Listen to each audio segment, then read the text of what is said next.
The 22-member bloc of the Arab League has issued the Manama Declaration. During their Bahrain meet on Tuesday, the leaders called for international protection and peacekeeping forces of the United Nations in the occupied Palestinian territories until a two-state solution to the Israel-Palestine conflict is implemented. The leaders have also blamed Netanyahu and Israel for violating the ceasefire in Gaza. Amidst mass layoffs by US tech giants, the US Citizenship and Immigration Services has issued new guidelines for H-1B visa holders who have lost their jobs. These guidelines provide several options for extending the grace period for H-1B workers from 60 to 180 days. This extension would provide more time for job seekers to find new employment or alternative solutions. The founding family of Haldiram chain, the Agarwals, is looking to offload the generational old company.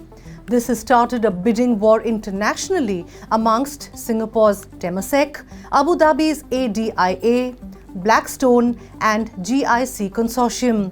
The company is being valued at around $8 to $8.5 billion. A colonial-era statue honouring a former Australian premier who mutilated the body of an Aboriginal man has been toppled by vandals ahead of its planned removal. In a landmark judgment by a tribunal, the decision to have the monument to William Crowther in Tasmania taken down permanently was passed. Crowther is accused of cutting off and stealing the skull of William Lane, an Aboriginal Tasmanian leader known as King Billy, whose body was dismembered and used for scientific research after his death in 1869. President Putin met his close friend and ally Xi Jinping in Beijing. Both leaders pledged a new era of partnership that proclaimed opposition to the United States on a host of security issues and a shared view on everything from Taiwan and Ukraine to North Korea and cooperation on new peaceful nuclear technologies and finance. President Xi rolled out a red carpet for Putin outside the Great Hall of the People in Beijing, where they were hailed by marching People's Liberation Army soldiers. Hello. You're watching Global Compass, the weekly show that updates you on all that has been happening around the world.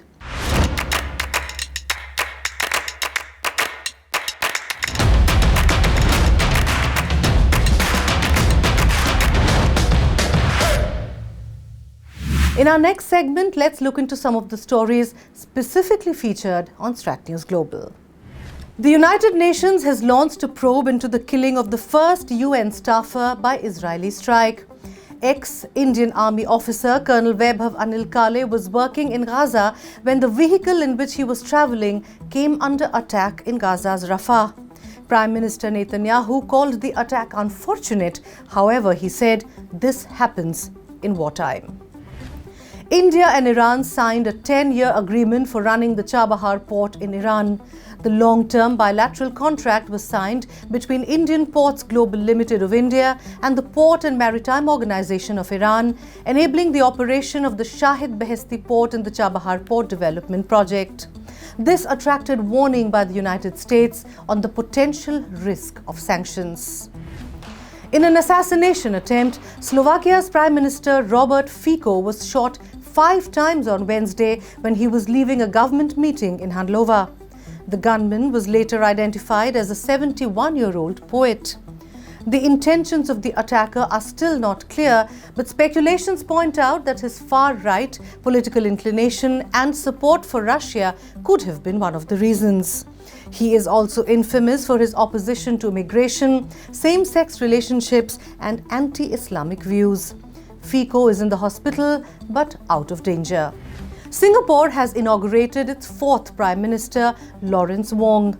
Wong is the 4th leader since Singapore's independence in 1965.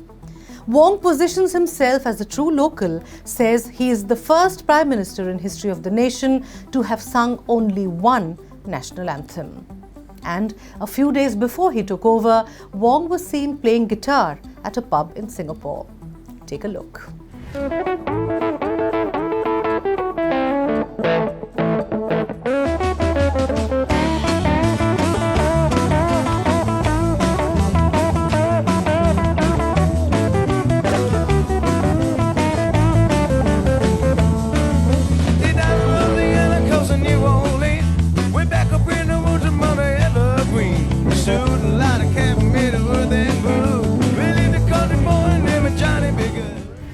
South Korea is all set to join AUKUS, the defense partnership bringing together Australia, the United Kingdom and the United States to deliver nuclear submarines to Canberra. AUKUS was specifically proposed by the United States to curtail China's influence in the Indo-Pacific and the move to transfer US nuclear submarine technology to Australia. And now they are planning to include more South Asian members like South Korea and Japan. And talking more about what's happening in South Korea, the country is making headlines for a viral protest across the nation. A protest called the 4B movement, which started in 2019, is again gaining momentum in the country. Through this movement, women are rejecting the 4Bs of life. The country is already plagued by intimate partner violence at 41.5%, which is higher than the global average of 30%.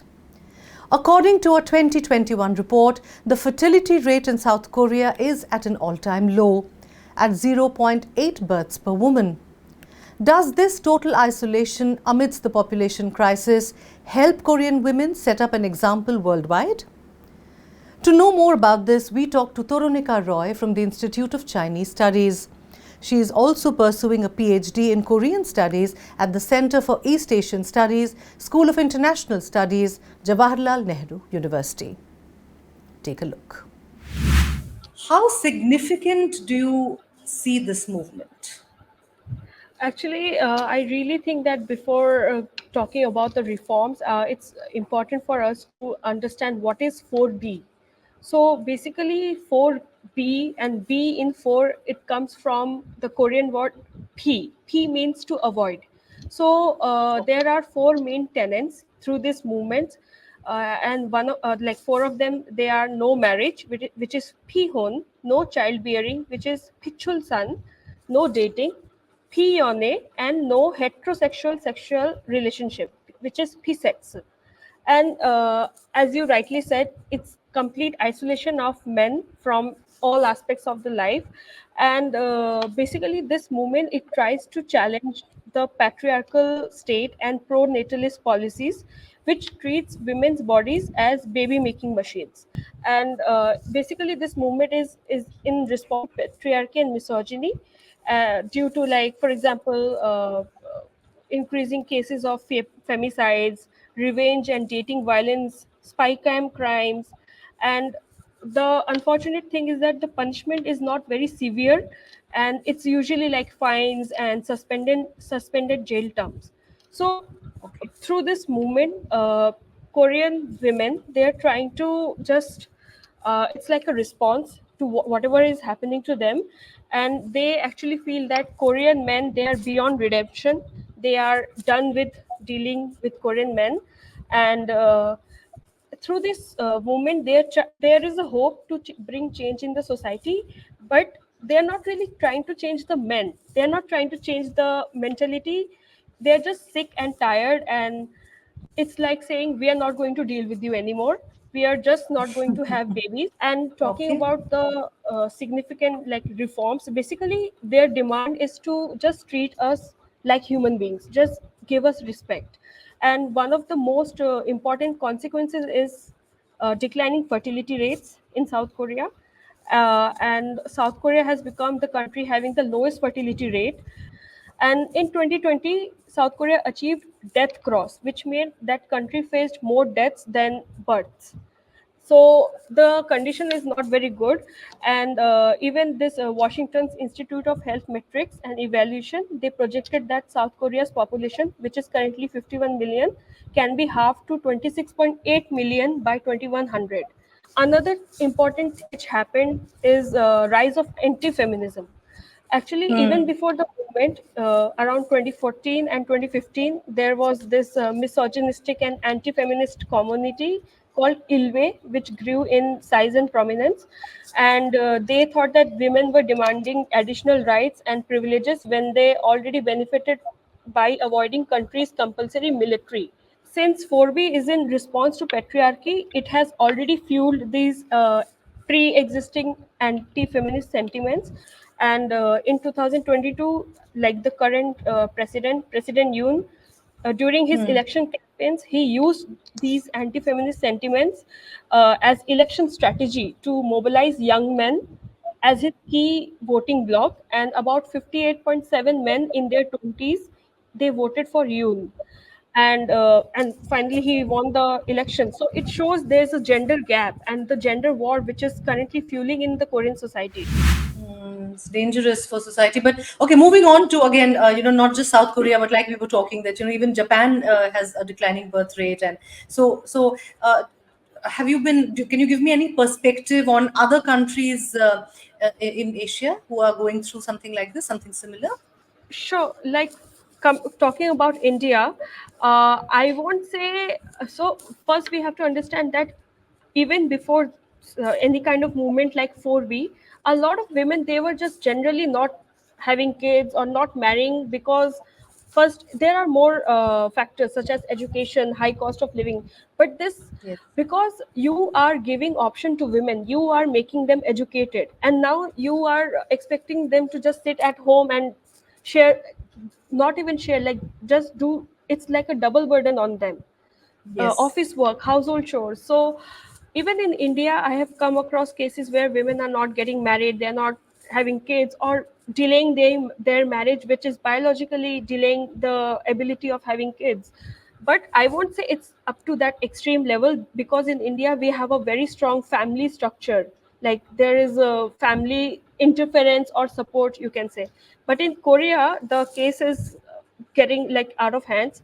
Talking about other countries, China has this movement called 6B40 movement, and actually they got inspired by South Korea's 4B movement. So this 6B refers to same four commandments of 4B, which is in South Korea, as well as not buying sexist products and supporting fellow single women practicing the movement. And the four T's, they refer to rejecting beauty standards, hypersexual depictions of women, religion, and idol culture. In Japan also, Japan has started to experience a drastically lowered birth rate because of women's reluctance to marry and have children. There is also that Yes. isolation trend going on there. And even in America, I just read that the 4B is uh, lit- gradually it's entering America also, where women in generally they have realized like they are just not interested in getting married because too much pressure on them. Talking of this whole feminist movement, if I may, the World Economic Forum has come out with the gender equality data, and it has said that it'll take 108 years to achieve gender parity. So, in countries where you talked of, increased violence against women and increased inequality in countries like South Korea, how aggressively do the governments or do the states have to work to achieve something like this? I'll say very quickly, like ASAP, as soon as possible. And the good thing is, or the positive thing is that it can happen. Like we have examples from Nordic countries, and it was found out that Nordic countries like Sweden, they were also facing decline in fertility rates, but later the fertility rates rose with higher women's labor participation, and it was possible because men's increased involvement in household and childcare. If we don't take any step, as you saw like what happened in Me Too movement, it just spread from America, like from Hollywood to the entire other parts of the world. So it may happen, like 4B is already spreading from Korea to China to Japan to America, and you never know, maybe in India we can also see something like that. You can listen to the entire interview on Strat News Global tomorrow. In case you still haven't, don't forget to subscribe to our channel. I hope you will like and share this show as well. It's time to wrap up this week's Global Compass, but before we let you go, here are some beautiful visuals from an art exhibition held in the Russian House in Delhi. The exhibition features the work of the well-known Russian artist Levchenko Olga, also known as Tara. The exhibition included over 50 pieces highlighting Levchenko's paintings and sketches that vividly capture the culture, history and natural beauty of India. Take a look, enjoy, and see you next week. Bye-bye.